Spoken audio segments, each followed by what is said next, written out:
जो मेरी आँख से टपका था तेरी फुरकत में, वो एक आंसू जो गिर के मिट्टी में मिल जाने लगा। ये कहा मुझसे समुंदर ने, ये मुझको दे दे, मैं इससे लहरों को तूफान में ढाल देता हूँ।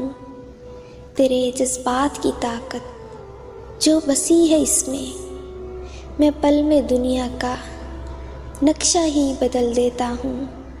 फिर कहा अब्र बारां ने, ये मुझको दे दे, मैं इससे सहरा को गुलजार बना सकता हूँ।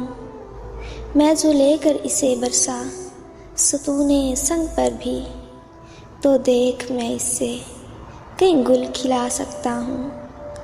फिर कहा एक जोहरी ने, ये मुझको दे दे, मैं इसको बादशाह के ताज में परो दूँगा। तुझे मालूम नहीं इसकी कदरों कीमत का, तू मांग इसके बदले जो भी मैं तुझको दूँगा। मगर मैं जानता हूँ बात ये बेमायनी है, कोई किस्सा है, कोई मन घड़त कहानी है। ये एक आंसू कहाँ से इतनी ताब लाएगा, ये तो आंसू है गिर के मिट्टी में मिल जाएगा।